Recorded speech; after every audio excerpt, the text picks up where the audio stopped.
Hello guys! Karon di ay buntagan no. Uban ni kunin nyo kay mga labata. Kay daghan na kayo kog labon nun. So nakaisip mi sa akong lolo dad na mga labami. Char lolo dad. And then habang siya magpainit di ay siya sa gawas kay wala mi kay dili mi mag beach karon. Hana ko dili pagpainit dito sa gawas. Kay wa na tay kwarta. Charot.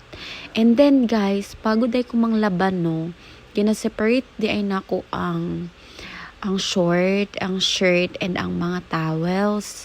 So, ang unahon sa nako na i-laundry ay amo ang mga shirt. Syempre, alangan, 'di ba?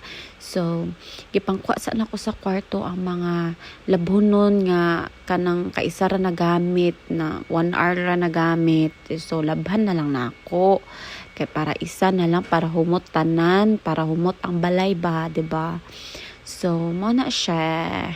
Nabutang na ko dara og liquid Tide. So, Tide among ginagamit. And then, ang Downy. And then, ang kanang Zonrox na color purple para sa mga decolor. And then, gistart ko na siya.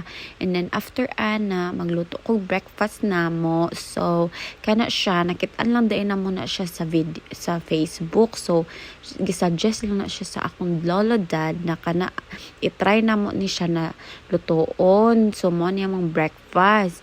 So, tawagan na gitoast pa nako gitoast nako ang bread, and then nagpainit nako og oil. Gamay ra kong oil gibutang kay lutoon sa nako ning bacon. So, kailangan ipa brown sa ng bacon, and then nagbutang nako cheese on top, 2 cheese, and then gispread na ko ang egg, and then kanang dalawa ka toast bread, and then pagkahuman ana nagbutang na pod ko og cheese. So giflip na nako na siya. So ingana na siya ang iyahang gawas. It's very lami. Sana all.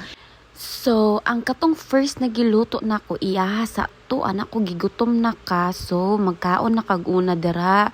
So, gibatok nako ang iya. Actually, makatawa ko kay nabatok ang kuan, ang bacon na crispy. So, ana siya okay ra daw kay lamian daw siya ana pati ang bread na batok. So, okay ra daw.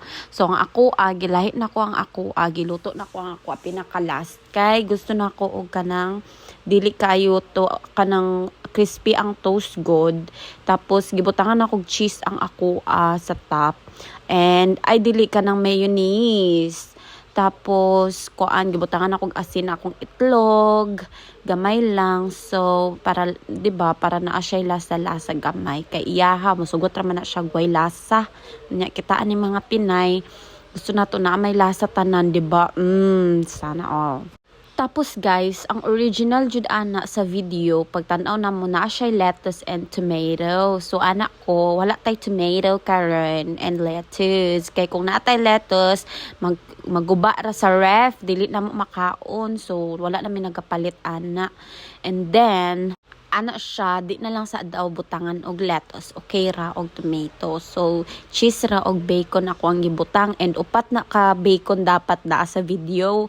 So, anak ko, mahal kayong kilo sa bacon. So, mag-budget ta, kay wa na tay kwarta, mahal kayong kilo sa tanan-tanan karon. So, mao na, gidwa-duhan na lang namo na, dalawa iha ka bacon, dalawa pod ang ako So, okay ra.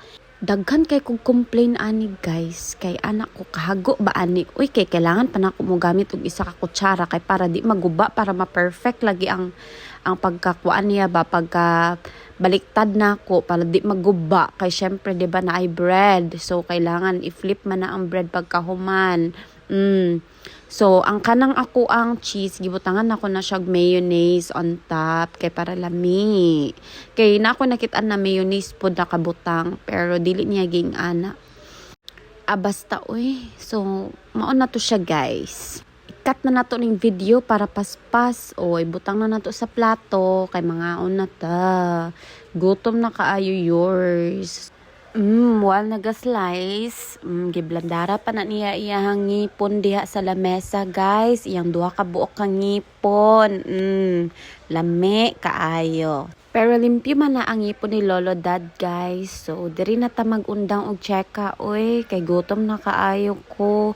Bye-bye na, guys.